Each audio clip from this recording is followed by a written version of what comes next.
Yo, what's going on? What's going on? Welcome to East Meets West New Comic Book Day Reviews. Also CBSI Cover Fire. You proud of me, right? There we go. Hey. Woo! So yes, man. This week we only picked 4 books to review, guys. Maybe the guys might have honorable mentions. I don't. I've been a little bit too busy this week to read a lot of books, but I did read these 4 books. My man Mike Morello has 5 books, if I'm not mistaken, 5 covers, I should say, for Cover Fire. So yes, man.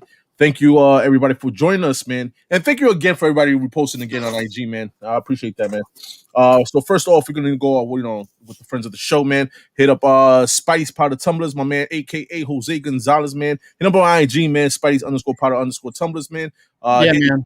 Here you can get your custom made powder coated stainless steel tumblers. Go ahead, Josh. What you was gonna say?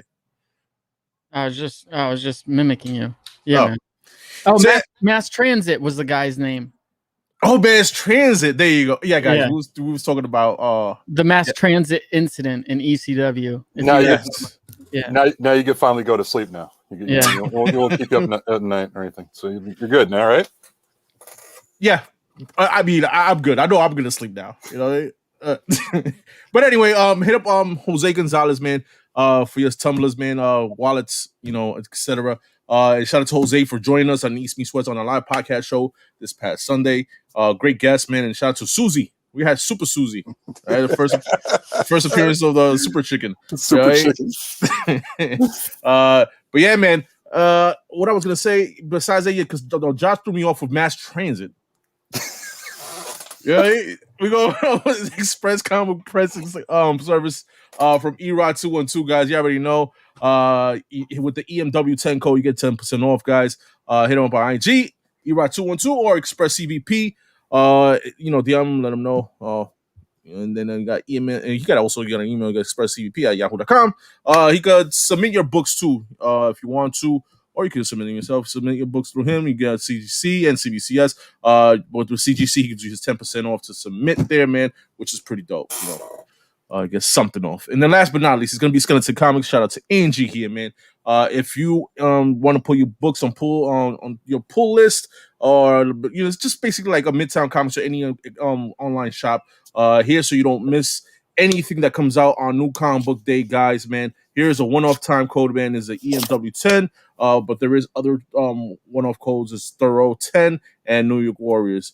Here you get basically anything, man, from New Comic Book Day books. What is the comic book supplies, Funko Pops, action figures, and So there we go. Those are friends of the show. And yes, it was Mass Transit. All right, Josh, remember Mass Transit.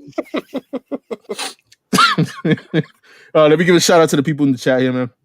It's just a handful of people. What's going on? Thank you for joining us on this Thursday, man. We got Will Not Obey's in the house. What's going on? We got Uncanny Swag, Tino73. Comics are great. Johnny Dakota. Comics are great. And Johnny Dakota, thank you for reposting on IG, guys. Then we got Bricks the Iron Geek. We got Biggie's Comics. And King of the Golden State. We got James there. So yeah, man, we're gonna start off with Cover Fire, guys. Cover Fire, you already know. It's from CBSI, Mike Morello himself there, man. Here at comicbookinvest.com. Check them out. Check out the article if you can. Let me just open up my tablet real quick so I can know what's going on. Give me a second, guys. There we go. All right. So yeah, man, my man Mike Morello does his Cover Fire and Cover Tunes on comicbookinvest.com. Here you can read it, So we're gonna share my screen and talk about his covers that he picked this week on Cover Fire. There we go. Bam. Boom. Start off with this. All right. So basically, before we start, man, he wanted me to let y'all guys know because sometimes gets a little mixed up or whatever. Here he has no incentive variants and or store exclusive variants are covered in this feature ever. He says, and in the same vein as my weekly cover tune article, picks in Cover Fire are A covers or regularly priced alternate covers and will all be available during the current week of cover price. Don't forget to check out Wednesday one on New Comic Book Day, the Indie Spotlight and stuff like that. So yeah, man, all that in comicbookinvest.com. We're gonna first start off with some stiff competition, which he has 2 books, and this one here is Jim Henson's Storytellers Tricksters, issue number 3, cover done by Danny Pendergrass. Pendergast. Yeah, Pendergast. There you go. All right. Pendergast. Yeah, it's Danny Pendergast. Yeah. So, what you think? What you think, guys? Of this cover here? You know what? I don't know. I mean, it's very storytelling like or storybook look. You know, towards it. I mean, it's not bad. I mean, like this is my first time seeing these fresh right now, so it's like my first reaction is this. It looks like something I like one of those fairy tale books. Not anyway. That's not bad. No. Yeah, it's not bad. I mean, it looks like a tattoo that like a girl would get or something like that. But you know, I see that like an ankle on her leg. Yeah, right. Like I respect the art, but it's about it. You can see it on somebody's leg. Yeah, not my leg. I'll tell you that. Not mine either. I'm good, bro. I'm good. Broski's leg. Yeah. We'll leave it to Broski now. We're moving on to Daredevil issue number 30, covered done by Marco Cicchetto, and this one's nice. I like this one. Nice. It is. Yeah, this one is nice. You know, I've had Daredevil fall by the wayside for me. I have got to catch back up. I hear the stories kind of like on who said it? I think Jem Min said it on autopilot ever since she took over the Daredevil mantle and he's in jail. So I'm kind of curious. I haven't even gotten to the part where he goes to jail yet, so I'm way behind. But yeah, this is a pretty dope cover. I just like how her hair is and her you know, her little scarf is blown in the wind and the paper with Daredevil on it. Yeah, it's a cool cover. No, I'm with you on that one, Josh. It's just like, you know, I'm worse than that. I'm still trying to pick up as many issues as I can so I can start from 1 on to like current. So I'm a few issues behind, but I like this cover. Yeah, it's pretty dope. I like it. I mean, like it's got that, you know, I don't know, it's just a serene feel to it, you know, even with the colors in the background. Yeah. Or you know, almost let me take that back. Almost a lack of color in the background. You know, I mean, there's color back there, but you know, it's mostly white. But it's really cool. I like the way it looks. Yeah, good point, man. I like it too, man. I think remember Cicchetto's been doing amazing art on Daredevil too, man. So dope work there. So moving on to there we go. Shang-Chi versus the Marvel Universe number 1. Okay. All right. Here we go. This is the one you picked out of all those Shang-Chi covers, Mike. He's talking about Morello. Yeah, he knows. We know what he's talking about. Man, there is a dope one that came out this week. I like this one though. Believe it or not, I like this one. It's you do? The Jackie Chan one. The Jackie Chan one, or not Jackie Chan, Bruce Lee one. I'm digging it. I like the what is it, the two-tone covers that he's been doing, and yeah, Cho's been killing him with some of these two-tone covers, and this one is a good one. So I mean, I take it that you which one was your favorite one, Josh? The Boss Logic one. Yeah, but that's not a cover. That's not a cover A though. You know, according to the rules, right? Yes, according to the A. You want me to read them again, Josh? Yeah. So no incentive variants and store exclusive variants are covered in this feature ever, right? Wait, read that again. He said no incentive variants or store exclusive variants are covered in this feature ever. And that's not either of those. It isn't. Okay, so what is it? At the same time, well, I mean, you know how you pick. It's not a ratio either. It's a cover price alternate cover, according to what he said on the read it back, Mike. Like, y'all making me read this. No, because we're on the idea of like variants. It's more like cover B cover price. Yes, it's not an incentive variant like you were talking about, or the incentive or whatever ratio variant, and it's you know, but this cover sucks. So he's saying no incentive covers, no store exclusives. This is neither. Yeah, nor is the Boss Logic one. Is the Boss Logic? You looked it up, didn't you? The Boss Logic is just a regular variant. Is it just a regular variant? Maybe he all right. Maybe is it Boss Logic or Super Log? It's whatever. Super Log. You're right. Yeah. Super Log. Yeah. Super Log. I had it earlier, but no. Pardon me. No, still, this cover is not the greatest. I dig it. I dig it. I've seen better Michael Cho covers. Yeah, no, obviously, yes. Yeah, yes. You know, but like this, like something like I could have made was a couple of Sharpies and some. Yeah, you know, you dig it, but you didn't get it. No, I didn't get it. I didn't get none of this. I wasn't. Yes, you did. You got the Super Log one, dude. I did. Yeah. Damn. All right. So look at that. Right on the spot, bro. Right out on front. Yeah, honestly, Look. I don't, sometimes I forget, bro. Josh pulled up his profile and just Yeah, started I'm about to saying, check my previews, my pickups. Let's see what happens. Because I don't remember that. But all right. We're gonna move on from Shang-Chi versus the Marvel Universe #1. Damn, Josh.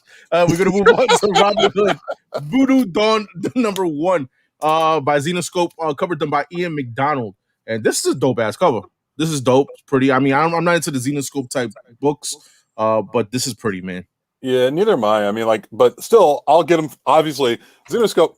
All right, has anybody read something from Xenoscope and said, "Oh, that's a great story. I can't wait to read more issues of that"? No, they get it for the cover, and I like this stuff. This is like, I think Ian McDonald did covers for DC as well. I'm not sure which issues in particular, but I do recall seeing him do artwork for that. And the Robin Hood Voodoo Dawn cover is a really nice looking cover. I like it a lot. I mean, I would go find it and pick it up myself personally. Okay. All right, so we're gonna move on. As far as I'm concerned, nobody can do a Robin Hood comic other than my man David Hazan, so this doesn't even count.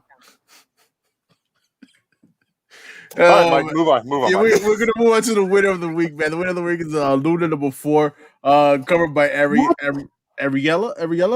Christinita. There you go. Hopefully I said that right. All right, here from Boom Studios. Here, this is looks a little similar to this one. Oh no, that's something else. Never mind. I see where you're going with that. It's something somewhat similar. I mean, let's go with Josh's opinion first before I go with mine. What? What is this? This is Luna #4. There you go. Yeah, pass. Luna #4, cover B. Cover B there. That's a hard pass. Luna, he put down an important. Let me read the word he put down. He said this Luna cover wasn't supposed to be a ratio, but it magically turned into one last minute. It was originally solicited as a B cover, supposedly. The school changed as well, according to the two at my local shop. So this was supposed to be an incentive, I guess, or something like that. I'm saying. So, I mean, that's the winner right there for cover of the week. I would say out of all these, this was the one right here. This is. I think that Ian McDonald would have been the cover winner, from my opinion. Like the Luna one, I don't even remember that even being a series. Is that a series from Marvel? Yes, it is. Yes. Yeah. It's not. No, not from Marvel. It's not from Marvel. That's why I see the Marvel. No. Like, that's just that's just Arrow right there. But no. But yes, Luna, #4. So that's the winner. I mean, like it makes for a good painting. I mean, for a comic book cover, we have to sit down with Mike and talk to him a little bit. Yeah. Good. We got to talk about his future. Listen, you can hit him up on IG, guys. All right. So there you go, guys. Those were the books for New Comic Book Day and cover fire from Mike Morello. You can also check his the whole article on CBSI Comic Book Invest.com, guys. Right? And he explains and he goes in depth with all these covers, man. All right. So there you go. So yeah, man. Let me just change up for our Comic Book Day reviews. All right. Ooh, all right. See, there you go. Get all nice and fancy there, man. Okay. Nice. I like this. All right. So we're moving on to New Comic Book Day reviews, guys. And here we have our 4 books right here, man. We got Amazing Spider-Man issue 66. We have Radiant Black issue #4. Nottingham, all right. Well, man, shout out to David Hazan again. issue 3. And then we have Nightwing issue #80. And first book we're gonna start off is gonna be Radiant Black 4. Story by Kyle Higgins, cover and art by Marcelo Costa. Did you read this? I know Josh read it. Did you read it, James? I did. Are we spoiling this? Yeah. Spoil away, brother. No. I was gonna say yeah. All right. So going back to what Josh said, God, I don't think maybe he remembers, but it was like a couple weeks ago when it was a FOC show. It was one of the FOC shows. One of the things we pointed out was the cover appearance of a character for a second print. It was, you know what I'm talking about, Josh? I do. Yeah. And the character is actually figured prominently in this issue finally. So, I mean, this character called The Existence. And I'm still trying to put that character, together right now. I mean, he reminds me of like the Master Control program from Tron right now. the way it seems, like. But yeah, I mean, through all the stuff that's going on in this issue, someone dies and someone ends up taking that certain thing away. And Excuse me. now it's sort of like he's in the same place where that person died at. So basically, all right, Nathan died, and then of course, What's his boy's name? I want to say Russell. No, it's not Russell. Marshall. Yeah, Marshall takes over the Radiant Black moniker now, and he's in the same thing with the Existence, and it's kind of like, you're like he's basically talking to the same thing. It's just repeating the same thing over and over again. Will you be willing to die for this world and what have you? And I mean, it wasn't bad. I mean, it moved pretty well. There are a couple of choppy parts, which I kind of harken back to what Josh was saying back in the first issue, as far as like the way the story moves. Mm-hmm. Yeah, it's got pacing issues. It does. So the pacing issues are kind of like in this issue here. So it wasn't too bad. What you think, Josh?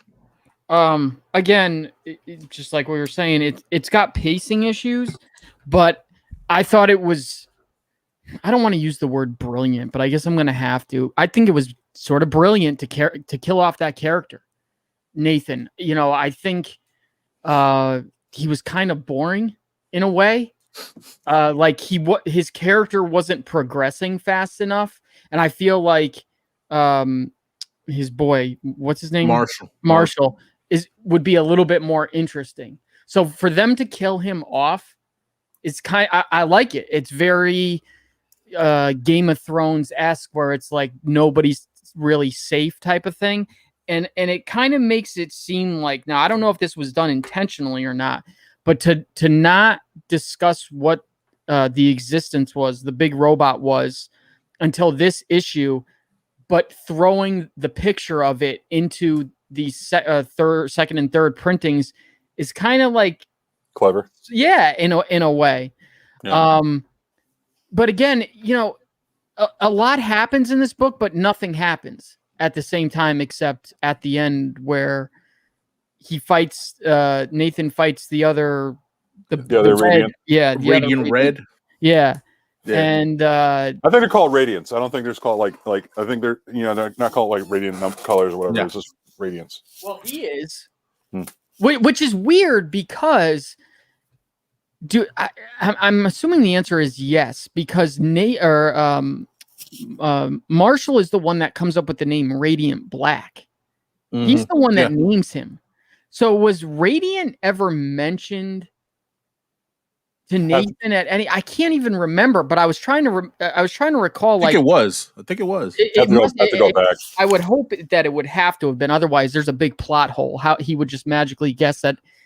It's called a Radiant, but it was a pretty good issue. I'll tell you this, I was planning, I think, to go to issue 5 because this was starting to slow down for me. I will definitely keep going now to see where this goes, but if this didn't end the way it did, I don't think I would have read past 5, most likely. But there's one thing that had me thinking about it when he did die is like, is he dead though? Is he? That's what I'm curious about. Like it seemed very sudden that we kind of put our investment into that character, and it is like a Game of Thrones thing, sort of like what you're saying, Josh. But I'm kind of wondering, like, is he dead though? It seems so. It just seemed like we had this one investment for like even this issue, just for him to just go, all right, he's dead, and now you're the new guy, and that's cool if they do that, but I was kind of wondering if there's anything. There's some open-ended things there a little bit, especially with the other Radiant, because the other Radiant looked like it was his first day being the Radiant, and when he got his eye cracked open, he was a little afraid. Like, oh wait, I've never gotten this far before, compared to like the other compared to when we saw the Radiant before, like previous, he was all determined to just rob banks and do whatever, But I don't know. I mean, there's some open-endedness in this series right now, which has got me scratching my head. Did y'all read Marshall's School of Business? The other two? It's like a one-page thing, right? I haven't read it yet. No, I saw it and I kind of passed on it real quick. Yeah, it was crazy. But yeah, man. Like the guy said, man, this book was, it was good, man. It was a good read. I did not plan Nathan dying like James said, man. That came out of left field. But hey, we'll see what happened with Marshall taking the mantle as Radiant. My man, I'm gonna say Radiant Black. So Radiant Black. So Yeah. we'll see. We'll see. To the next issue, like Josh says, man. So we're moving on, man. Moving on from Radiant Black Image, man, to Amazing Spider-Man 66. Story by Nick Spencer, cover and art done by Mark Bagley, man. That's all you guys. Yeah. I mean, I've read the Giant Size that came out last week, and I tell you one thing, we're done with Boomerang for now. Thank you. For now, at least, But what did you think of 66? Without reading Giant Size, what do you think of 66? Well, I mean, if you didn't read Giant Size, I think you're kind of missing some things. But again, another book, Nick Spencer, also pacing issues, like bad ones where he's jumping around an awful lot, and it's kind of like, wait, I agree. What? But again, there's parts in the story where it's like, you think he's setting something up that could be really good, like he's got a good idea, but he just either never sees it through, or he rushes it through, or it's never he gets it. You know what I mean? It's time for him to be done. In my opinion, I'm not saying he's bad. He's certainly not. He's had his moments. I just think he's been on Spider-Man too long. But so what was this? What was this issue about? Because I had to read the second half of Giant Size before. This is basically after it takes place after Giant Size. After it's like an epilogue basically type issue. Because he kind of talks about how what's his name, Boomerang betrayed him. Oh yeah, right. Which was that was kind of neat to see. Yes, yeah. It was. So this was okay. This was an okay issue for me. At the same time, it wasn't a strong issue. You know what I'm saying, from Nick Spencer. Something that Josh had just said too. Like either he does something better than what he done before, or just step aside and let somebody else take the the mantle of ASM, because ASM is supposed to be like the flagship of Marvel. It's supposed to be like the the it book of Marvel. Yeah. Well, one of them, I should say, yes. And right now is kind of it's a meh. It's meh. It's like, you know what I mean? It's not bad, but it's just not a great book. You know what I mean? Yeah. I wouldn't even say it's really good. He's back. Thankfully, he's back in his original costume. Yes. He did that, in Giant Size. And this book is basically just about, like Mike said, Boomerang writing this letter to Spider-Man, not to Peter, to Spider-Man. Yes. Saying that in a way he basically set this whole thing up in a way, but he didn't really mean for it to kind of end up going the way that it did, in terms of you think he still wants to be friends with Spider-Man, and he still wants to be friends with Peter because he doesn't know they're one and the same, even though he lived with him. But and you can see him like at the end of the story, him sitting in the bar with Shocker and some of the other villains, and they're like, "Yeah, welcome back, Fred," and he's just kind of sitting there like all like quiet and stuff. Yeah. Because he thinks he's probably turned over a new leaf, and that he is a hero instead of a villain, and hopefully they kill that dude off, because I can't stand Boomerang. I can't. I really can't.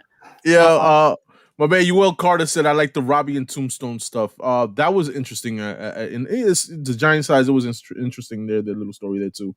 Yeah, man. So that's Amazing Spider-Man 66. I'm gonna continue for some reason. I'm gonna continue with it. I mean, I'll always continue. Yeah, you already answered my question about that, because I was gonna say like, how do you guys rate this entire run of like Amazing Spider-Man? Because I only got the first few issues, never got around to reading it, but it's like every time I sit around with Josh about this, it's every issue. You talk about the whole Boomerang art, like that one that we just finished reading?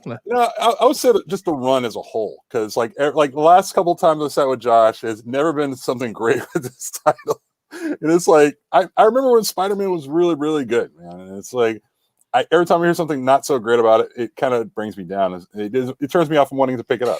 You know what, man? Things that I see that's coming up in the summer, which is the Sinister War and stuff like that, it kind of gives me a little bit of hope of ASM. Even with Nick Spencer being on the title of ASM. So we'll see, man. I'll give it the summer. I'll tell you this, and I've said this before too. I feel like the best parts of these books are when he's not in it. When Spider-Man is not in the book. Like the whole like, I don't know. I just don't think he can write the Spider-Man character very well. Like the stuff with the Kingpin is written very well, and the stuff with Norman Osborn between him and Harry or Kindred. You know, like what else happens in this issue? Like Kingpin is been trying to resurrect Vanessa from the dead, and you know that's why he's trying to get to Kindred, and Kindred basically tells him no. You know, how do you even know that she would want to come back from the dead? And that, you know, kind of speaks to Kingpin in a way where he thinks, and he's like, okay, I'm not going to bring her back from the dead, but I am going to fulfill her last wishes. And instead of bringing her back from the dead, they bring his son, the Rose, back from the dead. So the Rose. Yeah, so he's back now. Yeah. And the way they brought him back, right? That had to do with the boomerang situation, right? And all that. Yeah. It was like a tombstone or something, like some plaque or something like that they needed. Let me see. We got a $5 super chat real quick, man. From Home of the New York Warriors. Shout out to Biggs, man. Spider-Man is one of those titles that you always support because he's the flagship Marvel character, although Marvel doesn't treat him as so. Yeah. Mm-hmm. Yeah. Mm-hmm. Yeah, man. Definitely, man. But I think ASM is going to have his day, though. I'm telling you, man. It's going soon. No, I believe it. So yeah, man, we're gonna move on, man. We're gonna move on to other books, man. Other books that we read, man. And the next one's gonna be Nottingham 3, man. Story done by David Hazan and cover art by Shane Connery Volk, man. Dude, this story is just getting better and better. And I just don't see it as a 5-issue book, bro. I know. Is it a 5-issue book? Yeah, a 5-issue run. I mean, excuse me, sorry. Yeah, I get you. No, but it's well written. Art is amazing. It's just like it has to be a continuation to this. It has to be a volume 2, or it has to be something else, depending how it ends. But Nottingham is just an amazing read. Dude, we got to see our first appearance of certain characters on this issue. I know why he said when we did the interview with Dave. Why, when I said, are we going to see Friar Tuck? And he's like, no comment. And this is like a better version of Friar Tuck than you think of Friar Tuck. Like a warrior priest, you know? Yeah. I mean, I know he kind of is already, but you know, he's pretty badass in this. Yeah, he is. But yeah, it's just it gets better each issue, and we're only 3 issues in. It is sad that this will end at 5, although I can kind of see it ending at 5. You know, it's weird as I got to the end of this book, like I'm really starting to believe now that it's supposed to be the audience is supposed to side with the Sheriff of Nottingham, not the Merry Men and Robin Hood. They're almost like the bad. It's almost like a different point of view where it's like there is no good, there is no bad. There's only which side you believe in to be right, and both sides can be right. And it's just that this side is from the other side, and you, in a lot of ways, see their point. Like this tells the whole backstory of what's his name, Ev. When he was with what the hell you just said his character name? Friar Tuck. Yes. Yeah, so he goes to hunt down Alan, who he finds out betrayed him in the last issue, and Alan basically goes to a church for sanctuary, and he's going to join, you know, the priesthood, basically like joining the Watch in Game of Thrones, where you can't be touched by the law.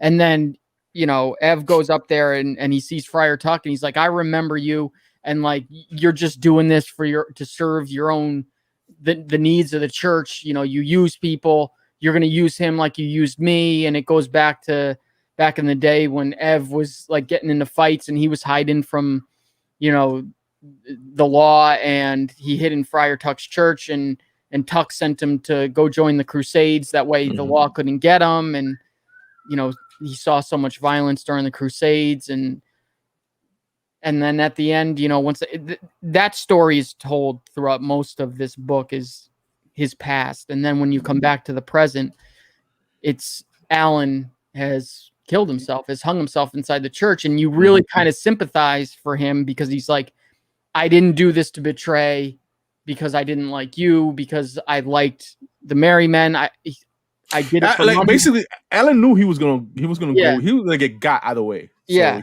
but he was doing it to feed his family. Yes. Basically, it's so well written and so well drawn, and it really is amazing that both aspects of this book are coming from people who are doing a comic for the first time. Amazing. Definitely. I agree, man. I agree. And listen, the way it ended, basically it ended up with Lil Jon. What Mary, what's her name? Marion, there you go. End up catching up with Lil Jon and Robin, and it seems like it seems like a soap opera. Everybody's stabbing each other in the back. It seems like they don't trust each other, basically, when it comes to this. So we'll see what happens in issue 4. Like I said, man, I'm sticking to Nottingham, man. This has been good, man. Shout out to David Hazan again, man. If you haven't seen that, we had him on 3 weeks ago on our show, East Meets West. Great interview, was dope interview. So yeah, man, this was one of my favorite reads of the week. Which basically I read it last week. So Josh, when he reviewed it for me now, it was a little refreshing because it's been a minute. It's been a minute since I read this. So we're gonna move on from this to my read of the week. Well, I'm sure it's the rest of the guys' read of the week. No, I'm with you. It's gonna be Nightwing 80. These two were tied. And before we talk about this, back to art for a second. These two, Bruno Redondo and Sean Connery Volk, for different reasons, they might not be like the best artists in terms of pure talent, but they've got, both of them for different reasons, have got something going on that like puts them above everyone for me right now. Yeah, Redondo's art tells a story on its own, as I say every week. And he just does things that like I've never seen. I'm not saying they don't exist in comics, but the way he has these panels are just so ingenious to me. And really, I don't think there's a better story that kind of serves the fluidity and motions of his panels better than Nightwing, because he's an acrobat, by trade. Side note, I found a double cover one of these. Get out of here. Yeah. Nice. Yeah. All right. That's dope, man. But you know what Redondo does that many artists we complain about sometimes don't do? What? Is tell a story. Yeah. And that's the thing I love about Redondo's art is like he's one of those few artists that actually tells a story, and especially with Nightwing, he does such a fantastic job. He doesn't put too much into the art. He puts just enough. Yep. Where he tells a story. Like even the last few pages, when they had the fight at the end, I was like, this is fantastic. Like I read it twice, and it's just it's like Tom Taylor and Bruno Redondo. This is a title I hope that they stick with this creative team for at least 6 more issues before they start doing the whole any kind of ideas of a reboot or a new thing going on. Give me a nice run with these two, and I would put up there like a bunch of other classic creator runs and such. But like Nightwing, yeah, this is definitely. I haven't had a chance to read Nottingham because the availability and so forth, but for me, this is my favorite read of the week right now. Yeah, this is my favorite read of the week. Nottingham is like John said, tied. It had to be tied. But going back to Nightwing over here, 80. With Tom Taylor writing, don't forget Tom Taylor is he's writing this real good, man. This character fits him perfect. The way the style how he writes. Redondo's art reminds me some of those anime sometimes, like certain parts. Yeah. Like it changes. Like the part when Tim Drake, because spoiler alert, Tim Drake was in this issue. And Nightwing was talking to each other, and but they forget that Barbara was listening You know what I mean? And they talk about Barbara or whatever, and that little scene where they show her looking like a little anime type thing. So it gives me the vibe of that, when I read that, and which is cool, pretty dope, Yeah. So yeah, man, this book right here, this is gonna be my pick of the week, and we got to see a little bit, like Josh said, what was it on Sunday? A second cameo of Heartless. Mm-hmm. Yeah.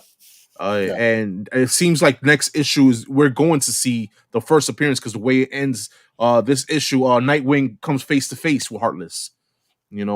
So Josh, you got anything else to say about this book, right? What's up, y'all? What's going on? No, again, just another issue where a lot happens, but not much movement or progression to the story. At the beginning, just to give a little synopsis, Nightwing is or not Nightwing, but Dick is interrogated by the cops because he reported his wallet stolen, and they found the wallet on the dead father that Heartless killed. And so he's got to have Barbara come back to be his alibi and blah, blah, blah. And they leave him alone. And then they call in Robin, Tim Drake, to basically come in and go down to the tent city where all the kids are living, and kind of almost like pretend to be one of them in a way, to get some information about Heartless. And when he goes down there, who ends up being down there? What are the two guys? It was Executioner and Brutal. Yeah. Basically D-list villains. Yeah, right. And they end up getting in a fight, and then all of a sudden the tent city goes up in flames, and they're basically saying like, well, we didn't do that, and we didn't do that either. And then they turn around and there's Heartless, and that's basically how it ends. And I know that doesn't sound like the greatest read, but it is. It is. Yeah, you just kind of have to read it. I listen. I'll tell you, when did he start? It was 78, right? 78. Yeah. I recommend anybody start because it's right. That's when this new story arc from Tom Taylor started. Reading Nightwing 78 from till now. It's only 3 issues, so you won't be disappointed. I'm telling you, big time. What you were gonna say, James? My bad. No, I say I've never really read Nightwing, so like I just started with. Thanks to you guys, I'm reading this, and it's a fantastic read. It's also not by Marvel. I know. It's all good. I know. I'm just totally fucking around with you, but no. I mean, no. It's a really good read. So I mean, like if you get a chance to it, you pick up 78. If you can't find 78, second print is available for that. And it's a really nice cover for that as well. Yeah, there you go, man. So yeah, well, let's start grading these books, man. Josh? What you give Nightwing? I give it a 9. 9? Okay. Yeah. You give it a 9. James, you didn't read this, right? No. What are you talking about? Did you? Oh, I'm back. I'm sorry, bro. Okay, what you graded? What you give it? No. I'm giving this thing like a 9.4. I'm really enjoying this run right now. It's I don't know. It's very rare you see. Well, not too rare, but it's rare enough where you see a good creative team come out with a book with a good story on a month-by-month basis on time, and it's just it takes you back to those days where you start where you're collecting comic books, and you always were a fan of somebody's run, and it kept going issue after issue after issue without any kind of delay. Yeah, well, yeah, man. Tom Taylor and Bruno Redondo has been killing it for these past 3 issues. I'm hoping. What's up, guy? You know what? Well, another thing, I don't know if anyone else has this problem. The good thing with Nightwing is, when I pick up an issue, one of these issues of Nightwing, I remember exactly where it left off. With some of those other books, it's kind of like, wait, where did we leave off again? Mm-hmm. Yeah. I mean, I'm with you on that, Josh, because like it's one of those things you're trying to like restart everything and figure out, all right, where were we at this point? But this, for me, it's like it's appointment reading. Yeah. It's just one of those things where it's like as soon as it comes out the day of, I'm reading it. Don't do that very often. Yeah, basically. I'm gonna give this one you know what? You gave it a 9.4. I'm gonna go in the between. How about that? Pause. I'm gonna go with 9.2. I'm going 9.2, man. I'm digging this book. It's just killing it. Tom Taylor, like I said, the story, and then the art, man, is fucking amazing. We can't give enough props to my man Bruno Redondo, man, for real, seriously. So we're gonna go back. Let me just hold like this real quick, and then we're gonna go with Nottingham. And I'm like I said, this is equally my favorite book of the week with Nightwing. I just read this a week before because it came out digitally last week. I'm gonna give it a 9.2. I'm gonna give it a 9.2. Nottingham issue number 3. What you give it, Josh? I give it a 9.4.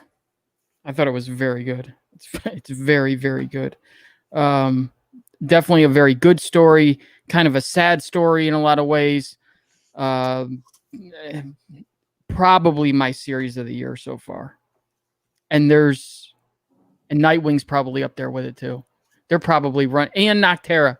All three of them kind of running neck and neck. And I would even say probably Noctera doesn't even, at this point, very, very good. Don't get me wrong, but Nottingham and Nightwing are just kind of a little bit ahead. I'm sorry. Is this available digitally? Like, yeah. Is this series? So, like, it's one of those things. All right, cool. Because you can read it Comixology, or you can read it wherever. Yeah, because I'm having a hard time trying to find this damn thing, man. I'm like I found number 3, but I still can't find number 2 to save my life. I might have to check the eBays. Yeah, I don't know what they're going for on eBay issues, but yeah, man. A 9.2. Hopefully, when you do read it, James, man, you give us your feedback on that. Yeah, no doubt. All right, so we're gonna move on from Nottingham, and we're gonna go back to Amazing Spider-Man 66. And dude, I'm gonna give it a mid grade. I'm gonna go with a 5.5, man. I'm gonna go with 5.5 ASM 66. Listen, believe it or not, I feel it has potential to be better. And will it get there? I don't know. I give it a 5.5. Josh, what you give it? Yeah, I give it a 6, and I give it a 6 for the parts that he's not in. Again, that Spider-Man is not in. I don't know. I mean, I want this book to be so damn good, or this series to be so damn good, and it hasn't been for a very long time, and it needs to come back. But I'm gonna continue to read it, bad or good. I mean, so I guess they're doing their job when it comes to somebody like me. They're gonna get me either way. Real quick, Comics Are Great saying according to FMV, it's $40. Maybe I'll just stick with digital. And that's for Nottingham too. So yeah, we'll see, man. Yeah, stick to the digital, man. Yeah, I mean, I might as well break up the tablet. There we go, man. And then last book we're gonna grade is gonna be Radiant Black. And James, let you grade this one. Yeah, this one's gonna get a 9.0 for me. I mean, I still love it. I still love where it's moving. Like it's like I'm with Josh on this one. The pacing issues are starting to reach to me on that.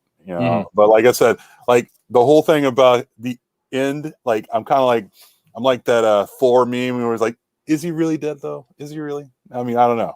So like I'm looking forward to picking up the next issue. So like a 9.0 for me. I mean, Josh. Yep, I'm gonna say right around there, 8.5. I like the ending. I hope he stays dead. I think that would be awesome if he does stay dead. If they bring him back, they would have to do it for me in the right way for it to be not cheesy. Bringing him back, it did its job where it's definitely it got the extension from me, the season extension. So it got at least another 2 or 3 issues out of me. Okay. I agree with you, Josh. I was gonna give it an 8, but I'm gonna give it an 8.5. Just alone, it's one thing I don't know if I noticed, but I noticed the art in here is pretty damn dope, man. In Radiant Black, I enjoyed the art of Marcelo Costa on this. So that's for that. I give it an 8.5. If it wasn't for that, man, story is well written. It would have been just an 8, But hey, so that's my grade for that, man. And that's our review. Guys, man. Oh man. Shit, only 44 minutes. They're pretty good. We getting good at this, guys. Get good. Well, Gomez in here. That's why. Oh yeah. You're right. You gotta say words and shit. You gotta say 15 minutes and go, yeah, boy, skibbity doo bop. Oh man, but real quick, man. If y'all don't know, man, my man Biggs is going live at 9 p.m. Eastern, guys. After this, on his channel, he's gonna be doing his unboxing of Dorkery. So I think it's a Dorkery's mystery box. So we'll see what he got, man. Go check it out on his channel, man, at 9 p.m. right after this, man. All right. So let me see. My man Thoro says, hopefully the comedian run of ASM will make it better. Yeah. I don't know though. I hope. Let me see. My man comments are great saying the second printing of Nottingham #2 won't be out until June 9th unless delayed. You know what? Doesn't sound too far from now. Yeah, you know what I mean? it's a couple weeks away. Couple weeks, yeah. And then I hate that ASM hasn't been good. Yo, hip hop's yo, dude, man, we gotta get him on the show one day. Maybe in the new the reviews, man, because my man be reading. So Right on. You know what, man? You're right, but I still have, for some reason, just I don't know. I have faith, like my man Josh does. You know, it has potential. You know, I don't know. I get turned off by like Josh's reviews of ASM, where I'm like, man, do I really want to read this? like it's like I said, I just remember when it used to be good. You know? Yeah. And my man said, FYI, ASM 67 will have a special appearance. Listen, comments are great. You gotta let us know, man. Real quick, Sam Klasko, man, what's going on, buddy? He said Nottingham has just had books on FOC this week. Not sure there was an issue 2 through. I know there is a 4th for 1 and a second for the 3rd. Yeah, all right. That's the for FOC last week was number 1 4th printing. Number 2 was the 3rd printing. Josh. Yeah, I think so. Yeah, and then number 3 was second. Yeah. Yeah, there you go. That's how it goes, man. And then my man Hip Hop said, I'm still gonna have to have it in my pool, but damn, make it better. You know what I'm saying? Want me to say who? I mean, yo, yeah, man, good. Don't matter. Say what you gotta say, bro. What's on your mind? But yeah, man. Until he says something, man. We'll see our goodbyes, man. You know what I'm kind of intrigued about is the ads for this planet-size X-Men that they have in there. I didn't even notice that, bro. Well, did you read it physically? No, maybe that's why. Yeah. So the way that they're advertising this planet-size X-Men, you almost kind of get, or at least I get the impression that they're going to change the X-Men team again. Like, because they're playing off of, here, where is it real quick? That's no surprise. They change the X-Men teams all the time. Yeah, while you do that real quick, supposedly Peter's sister. Really? Okay. That comics are great. I'm intrigued. Man. I gotta see what's up about that. But yeah, man, my man Josh over here take let me see. Take a lot of advice from you on your shows. Have a good night. Take it easy, Marshall Lewis, man. Definitely, man. Again, man. Let us know, guys, people in the chat, man, or people who watching the rewind. Let us know what was your favorite reads, man. Let us know what y'all thought was good this week for New Comic Book Day, man. I love interacting with people in the chat, man, and in the comments too section. Right. So definitely do that. My man Josh over here scatters. Josh is on fire right now. He's like, I gotta find this guy. Because it says oh god, it says like 50 years ago, like the world changed with GSX, and now like 50 years later, planet-size X-Men is going to do the same thing. Stay tuned for a major announcement regarding the future of mutant kind. I mean, who knows I highly doubt they'll be able to pull off anything near what GSX did, but it is kind of, I don't know. I mean, it had me excited a little bit, and I don't even really like X-Men. You said it was an ad? Yeah, it's an ad. But it's 2 ads, so I'm trying to find where the other one is, because one of them is a black ad, and then the other, here it is. And by the way, man, I do have an honorable mention. I did read what was that Hulk book, that one shot? Time of Monsters. Yes, I read that, and it was an interesting read. That's all I gotta say. I mean, I'm gonna give you the one. I'm gonna give you the one. There's 2 ads. There's this one that came out last week. That's that 50 years ago, Giant X-Men changed our world. This June, Planet Size changes our universe. And then there's this one from this week, which is this big fold out. It's gonna be an Omni Boost Giant Size. That's what I mean. Okay. But like, it's got all these other like X-Men books in there. I don't know. Are they gonna reboot this X-Men shit again, dude? I don't know. Good. I mean, too many X-Men crossover books, but like, I don't know. I'm gonna pick it up. I'll tell you that. Who's writing it? Jerry Dugan, I think. Okay. I think that's what I saw. Yeah, Jerry Dugan. But yeah, God, that's Man, again. I I hate rebooting shit. I mean, Chris Claremont. Oh, Planet-Size X-Men is being remade. Don't say that. Don't fuck with me like that. Oh man! All right, let's say our final thoughts and shout outs, man. All right, we're gonna start off with Josh, man. I don't really have any final thoughts. All right, You had your final thoughts. You were talking about Yeah, Planet-Size that X-Men. was my final thought. Stay tuned for Planet Size X-Men. Yo, Real Rude, what's up, Real Rude? Thank you for joining us, bro, man. We're just closing out, man. Definitely catch it on the rewind, man. James, what about you? Not much yet. I mean, I got an unboxing of a CGC slaps. I got to find out when and how I'm going to do it. But new set of them came in, so that's about it. You know, anything else? You just stay tuned for Thoro later on. Got Biggs unboxing. Biggs unboxing. Yeah, he's all gonna kinds have. of stuff. He's Talk gonna to have Mike. Murph. Yeah, he's gonna have Murph, and he's gonna have Man from Beantown on his channel, man. So definitely look out for that, man. They're gonna be unboxing the Dorkeries box, man. My man Thoro says they always do this with X-Men, and then it goes down the same road of sucking. Eggplant emoji. All right. Oh god. But yeah, that's all I got. No doubt, man. No doubt. And we'll see, man. We'll pick out for next week, man, and hopefully, you know, yeah. I'll try to announce it, you know, for the show, so this way, you know, people in the chat, yeah, join us and yeah, you know, and give us your thoughts. I'm trying to convince the wife to go to CT on Saturday. Yo, good luck, bro. That's all I gotta say. Good luck, man. Play nice. Right? Yeah, like James said, man. Thorough Biggs later tonight. Check out our FOC, CBSI, FOC.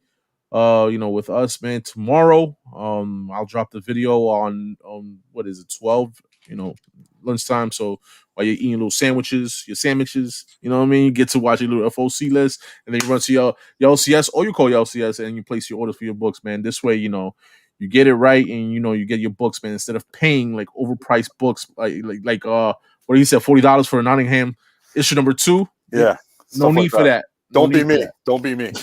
Yeah, don't be a James. Don't be a James. Right. Other than that, guys, man, we're gonna be live on our Sunday podcast show, guys, at 7 p.m. Eastern on Sunday. You know, we're gonna have the Doom back, so it's gonna be a little bit, you know, like normal, man. We're gonna hopefully Broski be there. You know, so we don't have our panels. The only one is missing that we haven't seen is Erod, son. Bang bang, Erod. Yo. Oh god, right? Erod. Other than that, man, I'll see you in the chats, everybody. Enjoy the rest of your week and enjoy the weekend, everybody.